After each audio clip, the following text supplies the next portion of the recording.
반갑습니다. 모의고사 영어 독해 특강의의 오연진 선생님입니다. 자, 얘들아, 쌤이랑 같이 이번에 챕터 14 무관한 문장 찾기에 대한 유형 공부를 해보도록 하겠습니다. 자, 무관한 문장 찾기가 뭐죠? 쌤은 우리 학생들에게 이렇게 말합니다. 읽다가 갑분싸, 갑자기 뭐야? 라고 느껴지는 부분이 사실 정답입니다. 근데 이걸 우리 친구들이 지문이 쉬우면 쉽게 찾을 수가 있지만 지문이 어렵고 내가 모르는 어휘가 많아지면 이 문제가 또 어려워질 수가 있겠죠. 자, 그러면 글의 흐름과 무관한 문장 찾기 유형은 무엇이냐? 글의 논리적인 흐름을 파악해서 주어진 단락 안에서 글의 흐름을 방해하거나 아니면 주제에서 벗어난 내용의 문장을 찾아주면 됩니다. 즉, 갑분싸라고 했을 때 뭐야? 라고 한다는 건 아니, 앞에 있는 내용과 뒤에 있는 내용 그 사이에 이 문장이 왜 들어와? 아니, 주제와 연관이 없는데 그런 거 골라주시면 되는 거예요. 쉬울 것 같지만 어렵다는 거죠. 자, 여러분 일단 이것부터 아셔야 돼요. 글이라고 하는 거. 여러분, 지문이 결국 글이잖아요. 이 글은요, 우리 친구들이 한 문장, 한 문장, 한 문장, 한 문장 따로 해석을 하고 요게 유기적으로 연결되어져 있다는 생각을 당연한데 이 문제 풀 때는 그걸 못해요. 글은 항상 한 문장씩을 다 따로 둔 것이 아니라 통일감을 가지고, 그죠? 유기적으로 만들어진 글이라는 걸 머릿속으로 한 번 더 생각해 주실 필요가 있습니다. 자, 그래서 어떻게 생각을 해야 되느냐? 첫 번째, 글을 읽으시면서요, 글의 전개 방식이 어떻게 이루어졌지? 라고 생각을 해보셔야 돼요. 그 말은 즉슨 우리가 결국에 주제를 찾아야 되는 거잖아요. 글쓴이가 말하고자 하는 바, 그 바가 어디에 있지? 위에 있다 라고 하면 주제부터 먼저 얘기하고 주제와 관련된 어떤 예시라든가 어떤 여러 가지 세부사항을 나열하는구나, 뭐 이런 식으로 정리가 될 수도 있겠고, 아니면 주제가 마지막에 나왔어요. 그럼 뭐예요? 앞에 예시를 먼저 얘기를 하고 난 다음에 그 다음에 주제를 얘기하면서 뭐 마지막에 그 주제와 관련된 뭐 실험 결과를 얘기한다던가 이런 식으로 또 얘기할 수가 있겠고, 그래서 다양하게 글의 전개 방식이 어떻게 풀어갈 것인가를 생각을 해보는 거죠. 자, 두 번째는요, 필자가 말하고자 하는 주제를 빨리 파악하셔야 돼요. 그래서 결국에 주제문이 어디 있을까라는 것만 좀 고민을 하시면서 공부를 해도 그러면 글의 전개 방식과 주제문을 두 개 다 같이 잡아갈 수가 있겠죠. 자, 그러면 일단 우리가 무관한 문장에서 어떤 실수를 많이 하는지를 좀 정리해서 그 실수만은 빼봅시다. 자, 보시면 첫 번째, 쌤이 얘기했던 거죠. 이거는 사실 중하위권 친구들이 많이 이렇게 하고요. 결국 고등학교 3학년 돼서 이 문제가 어려워지면은 어휘가 안 되고 독해가 안 돼서 지문이 문장이 길어지면 일단 해석이 안 되니까 구문 자체를 몰라서 해석을 하게 되면 결국 다 이렇게 됩니다. 한 문장 한 문장씩 정말 해석만 하게 되는 경우 절대 안 되죠. 뭐가 필요하다고요? 주제 한번 꼭 생각해 보셔야 돼요. 그리고 두 번째, 자, 주제와 관련 있어 보이는 단어를 넣기는 거야. 즉, 갑분싸 문장이에요. 뭐 주어라든가 목적어라든가 요 자리에 주제와 관련된 어휘가 들어가 있어요. 그래서 우리 친구들이 현혹됩니다. 근데 자, 어떤 느낌으로 쓸 수 있냐면, 자, 만약에 주제와 관련되어져 있는 단어가 뭐였을까? 자, 건강이라고 해볼게요. 건강이었습니다. 그죠? 근데 뭐가? 인스턴트가 건강을 해친다. 이런 내용이었어요. 그럼 여기 뭐가 들어가요? 인스턴트가 들어가요. 근데 이 인스턴트가 요거만 들어가고 뒤에는 어떤 내용이 나와요? 미국에서 제일 많이 소비가 된다. 이런 내용 있잖아요. 그런 거 현혹되시면 안 돼요. 이렇게 말하면 이걸 누가 현혹돼요? 라고 하지만 문장이 어려워지면은 우리 친구들이 쉽게 낚일 수가 있고요. 자, 또 두 번째는 뭐냐면 앞과 뒤에 나오는 주요 단어만 보고, 즉 1번부터 5번까지가 계속 쭉 이어지잖아요. 자, 내가 2번을 고를 거예요. 그러면 앞에 있는 1번에서 나오는 단어가 일부가 2번에도 나와요. 그럼 어떡해요? 유기적으로 연결된 것 같아 보이긴 하잖아요. 근데 이건 뭐예요? 해석을 제대로 안 한 거죠. 자, 1번의 문장에 있는 이 앞에 있는 내용이 뒤에 나올 수 있어요. 근데 사실 뒤에 나오면 똑같은 단어로 안 나오고 조금은 바꿔서 유의어로 내겠죠. 아니면 동의어로 내겠죠. 아니면 패러프레이징 하겠죠. 너무 똑같으면 이상하죠. 오히려 이상하다고 느끼실 수 있으셔야 돼요. 자, 그래도 어쨌든 간에 동일한 단어가 만약 나왔어요. 그럼 나왔으면 여기도 꼭 해석을 해보겠죠. 근데 해보면서 무슨 생각해야 돼요? 이 내용이 앞에 있는 내용과도 연관되지만 주제문과도 관련이 있는가? 또 생각을 해보실 필요가 있다는 겁니다. 됐죠? 그래서 우리 친구들이 그렇게만 생각하면 괜찮은데 그냥 앞뒤에 있는 주요 단어 보고 이 문장의 위치는 맞을 거야. 이미 그냥 확신을 하면서 맞을 거라고 확신을 하면서 혼란스러움을 애써 감추며 해석을 하고 정답을 다른 걸로 고르는 거. 그거 안 돼요. 자, 그리고 여러분 좀 문제를 풀 때 쉽게 풀 수 있는 방법 중에 하나가 연결어나 그죠? 지시어 아니면 뭐 대명사 이런 것들의 쓰임 이런 것도 꼼꼼하게 보시면 도움이 됩니다. 자, 근데 그런 것을 생각 없이 그냥 해석해 본다? 그건 또 안 좋겠죠. 예를 들면 이런 게 있어요. 뭐 얼쏘라고 하는 문장이 요 안에 들어가 있었어요. 주어진 문장에 이게 갑분싸 문장이었다. 그럼 여기서 갑분싸 문장이 요게 아니라 이 부분이 아니라 자, 이렇게 갑분싸 문장 뒤에 얼쏘가 나왔다. 자, 그 뒤에 문장에 얼쏘가 나왔어요. 그럼 얘는 또한이라고 하는 의미로만 그냥 해석해서 넘어가지만 쌤이 만약에 이게 2번이고 이게 3번이고 1번이 있었다면 자, 이게 정답이었는데 우리 친구들 캐치를 못하는 거죠. 자, 앞에 예시가 나왔는데 얼쏘하면 예시 두 번째라고 될 수도 있는 거예요. 이런 식으로 부사라든가 필요한 문장의 연결어구라든가 아니면 지시어당 같은 것들이 있다면 그런 부분에 대해서도 역할을 생각해 보시면서 해석해 보실 필요가 있다라는 겁니다. 자, 이해되시나요? 자, 그러면 우리 글의 흐름 푸는 방법 좀 알려드릴게요. 자, 쌤이 말한 대로 일단은 이런 지시어가 있다라고 하는 거, 뭐 관사가 있거나 더 이런 것들이 있거나 연결어가 있다면 꼼꼼하게 앞문장과 연결을 꼭 시켜서 해석을 해 보시고요. 그리고 매력적인 오답은 뭐다? 앞에서 언급된 대상에 대한 내용이 주제와 다른 측면에서 접근하다. 즉, 주제문을 반드시 알아야 된다는 거죠. 자, 또 매력적인 오답이 뭐냐면 글의 소재, 주제에 대한 지나치게 포괄하거나 너무나 구체적인 진술, 그것도 안 돼요. 너무 과해도 안 되고 너무 지엽적이어도 안 돼요. 그래서 이런 것들 결국에 주제가 좀 중요하다라는 거죠. 자, 답을 고른 후에는요. 이거 꼭 해보셔야 돼요. 답을 제외하고 앞뒤 문장이 이것만 빼면 참 통일감을 잘 이루고 있는가 이것도 생각해 보실 필요가 있습니다. 자, 우리 친구들 글의 흐름과 관련된 이 나름의 유형에 대한 그 설명을 했는데요. 우리 친구들이 잘 이해했는지 우리 같이 한번 기출문제로 적용시켜 보면서 연습해 보도록 할게요. 기출문제로 적용하기 한번 들어가 보도록 하겠습니다. 자, 우리가 풀어볼 문제는요. 2021년 3월 학평 35번 문제가 되겠습니다. 자, 다음 글에서 전체 흐름과 관계없는 문장 골라주시면 되는데요. 자, 당연히 우리 친구들 첫 번째 문장부터 읽을 건 뻔합니다. 근데 우리 첫 번째 문장부터 읽을 건데 단순히 해석만 하고 넘어가는 것이 아니라 해석하면서 생각을 잠깐씩 해보는 겁니다. 그래서 앞에 있는 문장과 뒤에 있는 문장의 흐름이 잘 연결이 되고 있는가 그거를 우리가 조금 더 이해를 하려면 어떻게 해야 되냐면 최대한 여기서는 묻지 않지만 주제문이 뭘까를 좀 따져보시는 게 좋아요. 주제문 묻는 거 아닌 거 알아요? 그러나 우리가 이 문장에서 이 긴 글에서 주제라는 것을 좀 찾아 놓는다면 그러면 일관적으로 문장의 구조가 흘러갈 거기 때문에 내가 앞에 있는 단어와 뒤에 있는 단어가 공통되어서 연결이 된 것처럼 보이지만 핵심 주제와 벗어나는 그 문장은 틀린 문장이 되는 거다. 이렇게 정리하시고 시작을 한번 해볼게요. 자, 그럼 우리 첫 번째 문장 들어갑니다. Academics, 학자들과 그리고 politicians, 정치인, 그리고 마케터들, 그리고 다른 사람들은요. 자, 여기 보시면 과거에 자, 뭐 했어요? 토론을 했습니다. 뭐를 토론했냐면 인지 아닌지 여기까지 이렇게 묶이는 겁니다. 자, 보시면 마켓하는 것, 즉 파는 것이 윤리적으로 옳은가? 자, 뭘 팔아요? 물건 팔아요. 서비스 팔아요. 근데 직접적으로 누구한테 팔아요? 어린 소비자들에게 팔아요.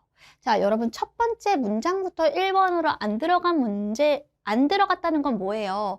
이 문장은 뿌리가 박혀진 문장이니까 틀릴 내용이 전혀 없는 거거든요. 그럼 우리가 여기서 중요한 내용을 좀 골라보자면 어린 소비자예요. 어린 소비자들에게 직접적으로 물건을 판매한다. 얘들아, 어린 소비자니까 생각나는 게 누구예요? 초등학생. 사실 너희들도 마찬가지고 너희는 이제 완전 어린 건 아니니까. 그죠? 한 초등학생? 유치원생이라고 생각해 볼게요. 대부분 초등학생이라고 생각해 보자. 돈을 벌어요, 안 벌어요? 안 벌죠? 물건 판매하는 거 옳을까, 윤리적으로?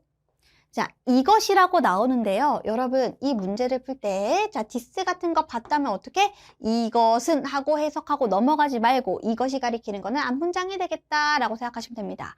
앞문장에서 하시면 뭐예요? 어린 소비자에게 물건을 판매하는 것이 이렇게 하면 되겠죠. 자, 근데 그게 뭐예요? 딜레마예요. 누구한테도? 심리학자한테도 딜레마입니다. 자, 어떤 사람이냐면, 자, 제기하는 거죠. 의문을 갖는 겁니다. 뭐인지 아닌지? 정말 이 심리학자가 도와줘야만 하는 건가? 누구를? 광고주들이 뭐 하는 거? 조종하는 거. 어린이들에게 뭐를 조종해요? 구매하도록 더 많은 상품을, 그들이 광고하는 더 많은 상품을 구매할 수 있도록 이 심리학자들이, 이 광고주들이 어린이들에게 조종하는 거를 내가 지금 도와주는 게 이게 정말 맞는 것인가에 대한 딜레마를 역시 가지고 있대요. 그래서 여기 있는 1번 같은 경우에도 중요한 건 뭐예요? 어린이 나왔고요. 판매하는 건 나왔고요. 그리고 앞에 심리학자라고 해서 또한이라고 나왔으니까 여기 있는 이 사람들 뿐만 아니라 여기 있는 이 심리학자도 딜레마다. 1번도 괜찮습니다. 됐죠? 자, 그럼 일단 보면은 1번에 어린이 나왔고 물건 판매 역시 나왔고요. 근데 이게 딜레마다라고 얘기가 흘러갔습니다. 2번 가봅니다. 자, 광고주들이라고 얘기했는데 위에 광고주들 나왔고요. 어디 있지? 여기 있다. 그치? 광고주들이. 자, 인정해요. 뭐를 인정하냐면 이용하고 있다는 거. 뭐를? 사실을. 여기까지 묶으면 어떤 사실을 인정하는 거냐면 아이들이 느끼도록 만드는 것이 쉽다. 자, 뭐 하는 걸 느끼는 거예요? 그들이, 여기서 그들이라는 거 어린이들이죠. 어린이들이 누전 거야. 뭐 한다면? 여기서 어린이들이 소유하지 않는다면. 뭐를? 적절한 상품을 소유하지 않는다면 자신이 패배자인 것처럼 느끼게 만드는 거는 쉽다라는 거. 이 사실을 이용하는 거 인정한대요. 됐죠? 그럼 우리가 이번에 광고주들.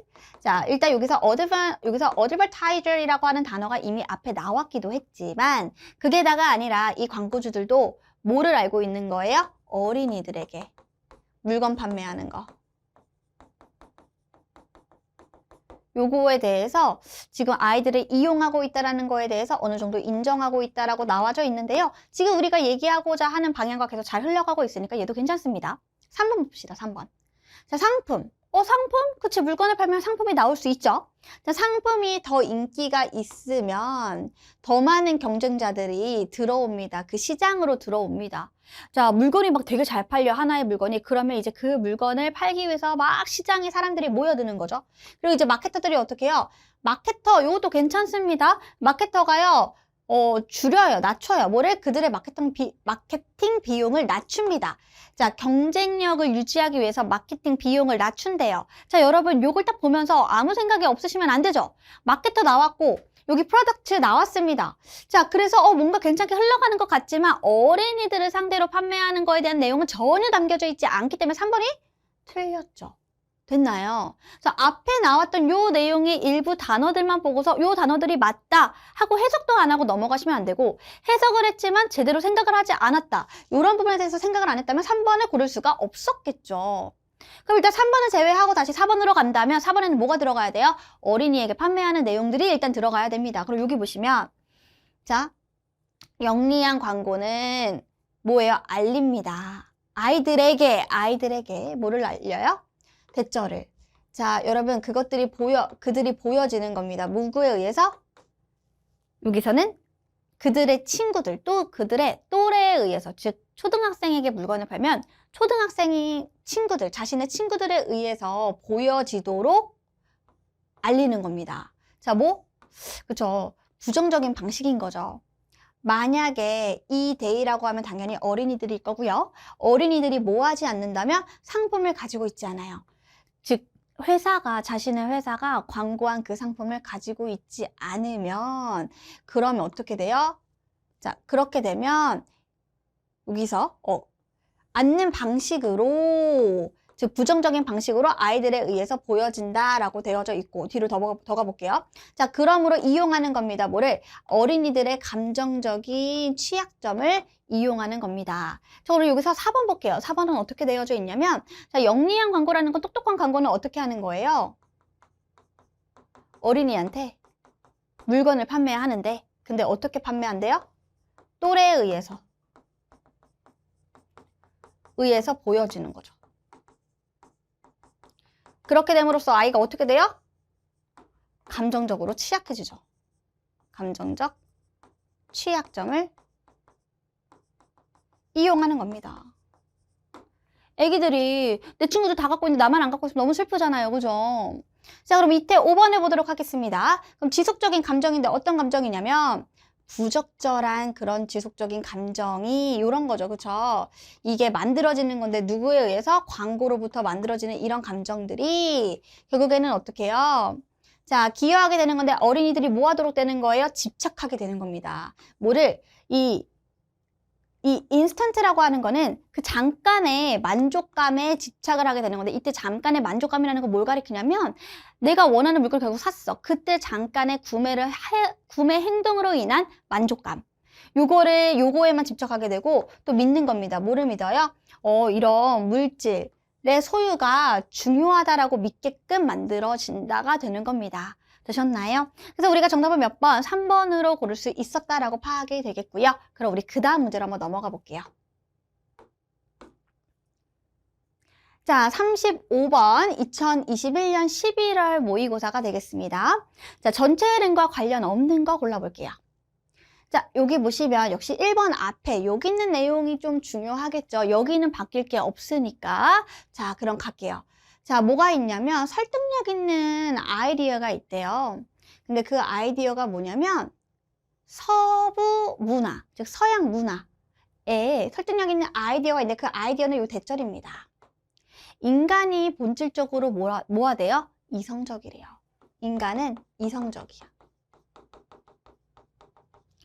그리고요, 능숙하게 분리할 수도 있대요. 뭐를? 사실과 허구를 능숙하게 구분할 수도 있대요.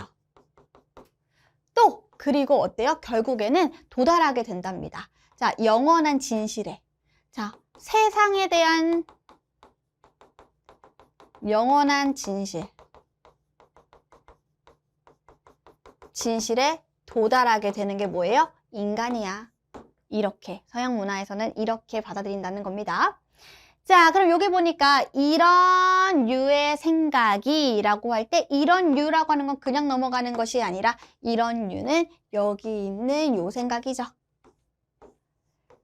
자, 그럼 가볼게요. 이 생각이요, 잡고 있는다라는 거는 이 생각이 이제 주장하는 겁니다. 뭐를 주장해요? 대절을 주장하는 거죠. 대절은 여기까지. 그럼 대절은 여기는 요 내용과 비슷해야 될 거예요. 그죠? 비슷하겠죠? 자, 인간이 따르는데요. 논리적인 규칙을 따른대요. 논리적인 규칙을 따른다고요. 자, 그럼 가볼게. 논리적인 규칙을 따르고 또 calculate 하면 뭐예요? 계산하는 겁니다. 수치를 계산한대요. 정확하게 어떤 probability, 이렇게 뭐예요? probability 하면은 정확하게 어떤 가능성을 계산하고요. 또 그리고 결정을 내린답니다. 뭐를 결정 내려요? 세계를. 근데 어떤 세계예요? 완벽하게 알려진 겁니다. 자, 완벽하게 뭐에 의해서? 모든 가능한 정보에 의해서, 즉 모든 이용 가능한 정보를 구해서 완벽하게 영향을 받게 된 그 세계에 대한 결정을 내릴 수 있다라고 생각을 한다는 거죠. 자, 그럼 요거 한번 정리해 볼게요. 1번. 자, 이런 종류의 사고방식은 뭐냐면 뭐라고 주장을 해요? 인간은 논리의 규칙을 따르고 그리고 정확하게 가능성을 계산하고 또 여기 보면 결정을 내리는데 모든 이용 가능한 정보로 영향받은 세상에 대한 결정을 내린다. 요렇게요. 자, 그럼 여러분 여기 있는 위에 있는 내용과 밑에 있는 내용이 완전 똑같진 않더라도 비슷한 내용으로 흘러가고 있다는 게 파악이 되신다면, 자, 그럼 우리 밑에를 한번 보도록 할게요. 자, 반대로라고 합니다. 자, 이제 실패. 자, 요거 지금 인간은 이렇게 논리적이고 그리고 세상에 대한 이해가 굉장히 좋아서 영원한 진실에 도달할 수 있고, 그죠? 이렇게 결정을 잘 내릴 수 있다라고 했으니까 이거의 반대가 실패죠. 그럼 이렇게 묶습니다. 어디까지 묶을까요? 여기까지 묶을까요? 효과적이고요. 잘 알려진 결정에 대한 실패. 효과적이라고 생각했고 잘 결정이 됐다고 생각했어요. 근데 그 결정에 대한 실패는 종종 뭐의 원인이 됩니까? 어떤 실패예요? 인간의 추론. 인간의 실패한 추론입니다. 자, 근데 그게 결국 뭘 말하는 거냐면요. 어디로부터 온 거냐면 심리적인 무질서, 즉 우리가 심리적인 불안감 또는 인지적인 편견. 그러니까 우리가 뭔가 알고 있다고 생각했지만 한쪽에만 치우쳐져 있었던 것들로 인해서 결정이 되어진 것이기 때문에 실패가 있을 수 있다가 되겠습니다. 자, 그럼 이런 상황에서라고 되어져 있을 때 이런 상황은 어떤 상황입니까? 이런 상황이라고 하는 거 위에 있는 이런 실패 같은 상황. 자, 이런 상황에서는요. 우리가 성공을 하든 실패를 하든 이것은 다 뭐예요? 뭐를 증명하는 겁니까? 여기 문제를 증명하는 겁니다. 자, 문제로 드러나 있다. 어떤 문제로 드러나 있는 거냐면 개인적인 인간, 그러니까 개개인의 인간이 이성적이냐 그리고 똑똑하냐의 문제로 드러나는 것이다. 요렇게. 그러니까 인간 전체가 아니라 이렇게 어떤 심리적인 불안감을 갖고 인지적인 편견을 갖는 거 각각 개인들만의 이성적이냐 똑똑하냐 이런 거에 대한 문제로 밝혀졌다가 되는 겁니다. 자, 그럼 우리 4번을 한번 가보도록 할게요. 4번을 보니까 이렇게 묶어봅니다. 자, 그럼 여러분 이성적인 결정을 내리는 우리의 능력은 자, 더 뭐와 관련이 있대요? 우리의 상호작용과 관련이 있대요. 여러분 우리의 사회적 상호작용이라고 하면 사회적 상호작용은 다른 사람들과 잘 어울림을 통해서 나타나는 거래요. 자, 뭐보다? 우리의 개인적인 심리보다. 자, 봐봐요. 일단 여기 보면은 결정이 나왔고요. reasonable decision, 요거 괜찮은 말이라는 거지. 요거 괜찮아. 자, 여기 보면 또 개인의 심리. 요것도 이 단어 써도 괜찮아. 왜? 위에서 계속 다뤘던 단어이기 때문에. 근데 개개인의 심리보다 우리의 사회적인 상호작용이 크게 더 관련이 있다라는 말은 전혀 위에 있는 내용과 겹치는 부분이 없습니다. 그래서 단어는 조금 익숙할 수 있으나 사회적 상호작용이 이상하네 하고 4번을 고르실 수 있으셔야 되는데요. 이게 잘못됐다 생각하면 이걸 빼고 마지막 5번으로 들어가 볼게요. 자, 그러므로 만약에 우리가 성취를 하고 싶은데 더 나은 결과를 성취하고 싶어. 그 결과가 뭐예요? 더 진실한 믿음, 더 나은 결정을 우리가 하고 싶다면 여러분 더 나은 결정하고 싶으면 어떻게 하면 돼요? 우리는 집중하면 돼요. 어디에 집중해요? 개개인의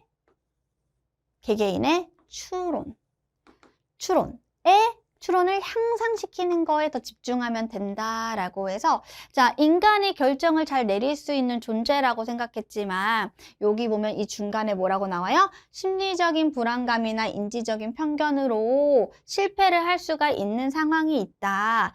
그렇게 얘기하면서 그래서 너가 결정을 잘 내리고 싶으면 개개인이 어떻게 이런 인간의 그 추론, 이성 같은 것들을 조금 향상시키려고 노력하면 돼 라고 하면서 끝나는 내용입니다. 자, 이렇게 보신다면 우리가 사회적 상호작용이라고 하는 4번은 당연히 틀리게 되겠고요. 정답 4번인데 다른 문제들 우리 친구들 역시 풀어보시면서 연습해 보셔야겠죠. 단어도 너무너무 중요하고요. 주절문도 조금 찾을 필요가 있고요. 그래서 이 문제도 쉬운 문제의 유형은 아니니까요. 꼭 복습하시고 반복해 보시고 그리고 쌤이랑은 다음 시간에 만나 뵙도록 하겠습니다. 수고하셨습니다.